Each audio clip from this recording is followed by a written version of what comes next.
और वहीं ज्ञान की धरती से ज्ञान का कड़वा सच सामने आया है, जिसने सभी को सोचने पर मजबूर कर दिया है। गया, जिसे ज्ञान और शिक्षा की भूमि के रूप में जाना जाता है, जहां महात्मा बुद्ध ने बोध वृक्ष के नीचे ज्ञान की प्राप्ति की थी। लेकिन आज की विडंबना देखिए, बौद्ध गया के पास दलित बस्ती के बच्चों का स्कूल, मुख्य मार्ग के किनारे मंदिर के प्रांगण में नीम के पेड़ के नीचे चल रहा है।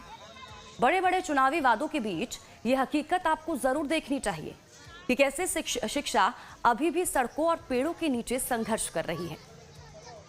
देखिए हमारी एक्सक्लूसिव रिपोर्ट संवाददाता रजनीश सिन्हा के साथ। बोधि वृक्ष के नीचे भगवान बुद्ध को ज्ञान की प्राप्ति हुई थी बोध गया में, और इस वक्त मैं मौजूद हूं ज्ञान की धरती गया में। और इतने सदी बीत जाने के बाद भी गया में शिक्षा बच्चे इस वृक्ष के नीचे लेते हैं। अंतर ये है कि ये जो वृक्ष है ये नीम का वृक्ष है, और जो आप तस्वीर देख रहे हैं ये आपको हैरत में डाल सकती है।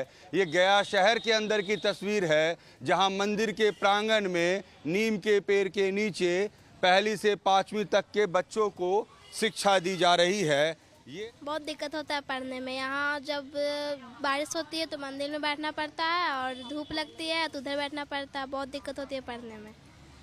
ज्ञान की धरती से आपको हम शिक्षा का सच दिखा रहे हैं। स्थिति, मैं तो यहाँ एसटी के रूप में 3 महीने पहले जब आया तो हतप्रभ हो गया कि विद्यालय का प्रारूप भी ऐसा होता है।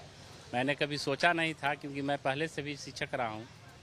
तो यहाँ आने के बाद पता चला कि विद्यालय का ये रूप तो अनोखा है। विद्यालय है ही नहीं, भवन है ही नहीं, विद्या है हालय नहीं है। कोई व्यवस्थाएं जो होनी चाहिए शिक्षा के लिए मूलभूत, वैसी कोई व्यवस्थाएं देखने को यहाँ नहीं मिल पाई। लेकिन अब जैसी व्यवस्थाएं हैं, मैं उस व्यवस्था में आया हूँ और फार बेटर करने का प्रयास कर रहा हूँ। लेकिन मेरे बस में जितना हो सकेगा मैं उतना ही कर पाऊँगा, क्योंकि मेरे हाथ में या मेरे पास। आप लोगों ने कभी अपने डीईओ को या शिक्षा विभाग में बातें कही? लेटर सभी का दिया गया है, सभी लोग को सूचित भी है। ऐसा नहीं है कि बिना सूचना के हम लोग आए कैसे, हम लोग की सीट कैसे आई, हम लोग कैसे पदस्थापित हुए। मैं तो नया आया हूँ, इन लोग कुछ दो पुराने हैं लोग यहाँ से। लेकिन मुझे तो 3 महीने पहले अपॉइंट किया गया। यहाँ सीट नहीं थी तो मुझे भेजा कैसे गया? सर आपका? मुकेश कुमार सिंह, यहाँ का मैं हेडमास्टर हूँ। इंचार्ज हैं, हेडमास्टर हैं। मैम ऐसे ही पढ़ा रही है कितने सालों से यहाँ पे? बताइए मैडम। मैम की जो हंसी है ये बेबसी वाली हंसी है। जब आदमी बेबस होता है और गुस्से में होता है तो कभी कभी हंसता भी है। हाँ? क्या बताएं, बताइए ना। बताने से तो कुछ फायदा ही नहीं नजर आता है, तो बोलते बोलते तो मैं थक गई। हो रही है। आप लोग भी यहीं से पढ़े हैं? हाँ, ऐसे यहीं पढ़े। ना धूप नहीं कुछ है, वो अथी क्रिकेट है, ना कुछ है, ना रूम है, ना कुछ है, ना पंखा। धूप में भी यहीं पढ़ो, ठंडा में भी यहीं पढ़ो, और बरसात में भी यहीं पढ़ो। पानी आता है, दिक्कत होता है। हमारा बच्चा तो नहीं पढ़ रहा है सर। तो क्या पढ़ता ऐसे रहती है?